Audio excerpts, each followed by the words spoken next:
His time is up. The last time is now as John Cena enters what is going to be his final match ever, going into Saturday night's main event, facing Gunther, and doing so in front of a sold out hot crowd in Washington, D.C.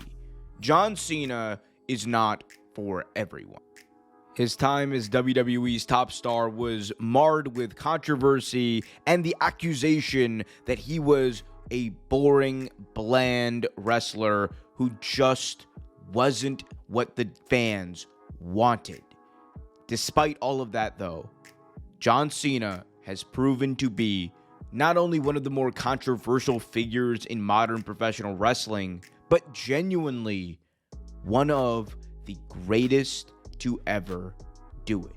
And no, John Cena is not the greatest technical wrestler of all time. He is not Kobashi. He is not Misawa. He is not Danielson. He is not any of the names you think of when you think of the best in-ring talent. But what John Cena is someone who has arguably more charisma than anyone who has ever existed in the history of professional wrestling. In my view, he's right up there with the likes of Ric Flair, The Rock, CM Punk, and anyone else you could name. He and his ability to cut promos, to get the crowd behind him, even in many of those situations where they didn't necessarily want to be behind him. That is what has made John Cena special. The reason that they call him Big Match John is not because when that bell rings, Cena turns into a masterful tactician, but it is because when that bell rings, you are ready to see John Cena fight. He does this in the way that he cuts promos, in the way that he, even with the most asinine promos that were written for him in the Vince McMahon era of WWE, he would be able to deliver those in a way that drew fans' attention. It wasn't always perfect. It wasn't always the greatest thing you had ever seen, but it was always enough to keep people coming back. And when he would have those matches with the likes of Umaga, with the likes of Edge, with the likes of Jericho, with the likes of The Big Show, Big Match John would show up every time. And it is in large part due to the fact that the man behind the John Cena character is all about everything that he preaches. John Cena, the man, does not give up when things get tough. He sees it through. John Cena, the man, never let the reactions get to him, because at the end of the day, he understood that as long as people are cheering, booing, reacting, that is why he's in that squared circle. And that is why he was trusted to be in the position at the top of the card.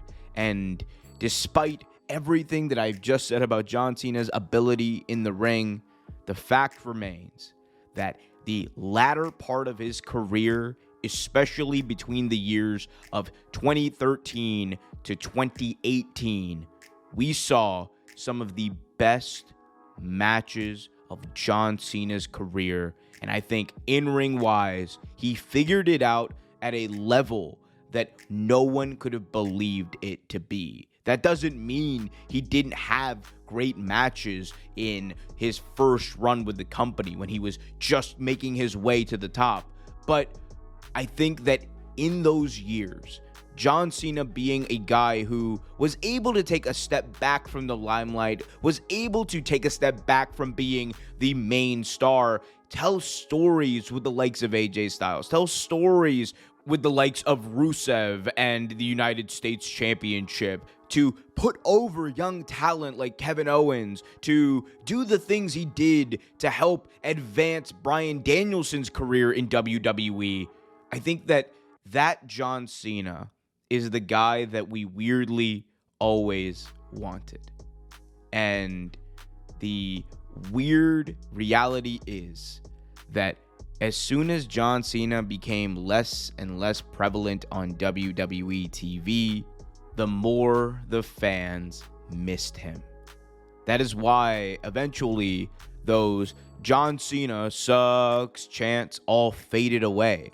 That is why eventually people began to sing John Cena's song in adulation, in praise, in excitement, because the hero that they may have rejected for years but have finally grown to accept was back.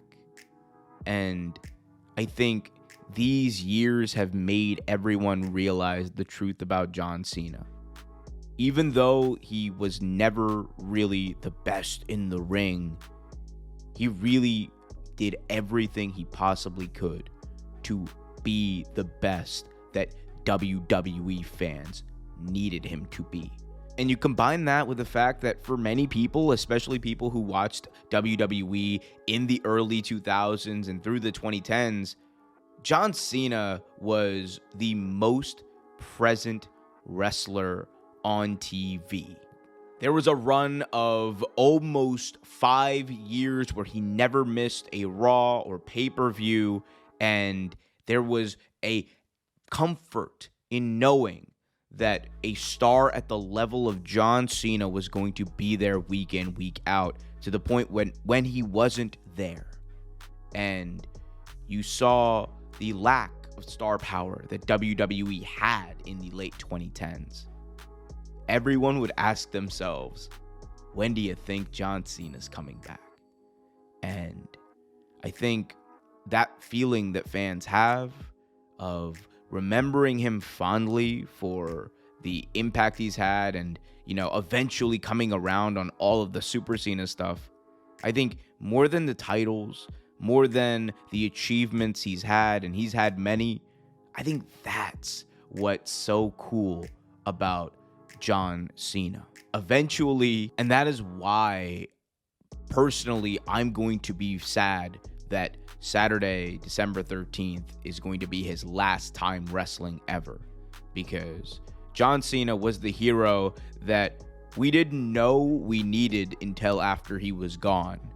He was, in many ways, the Dark Knight of WWE. And despite what we can say about how bad this final year has been, despite what we might be able to contemplate of what could have been, the fact of the matter is, Saturday night's main event, the final time John Cena will step in those ropes as a competitor, is going to be a special night.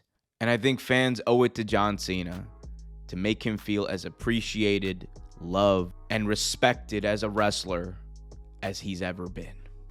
Because, in my view, that is how you honor one of the best to ever do it. But in the end, I guess we'll see.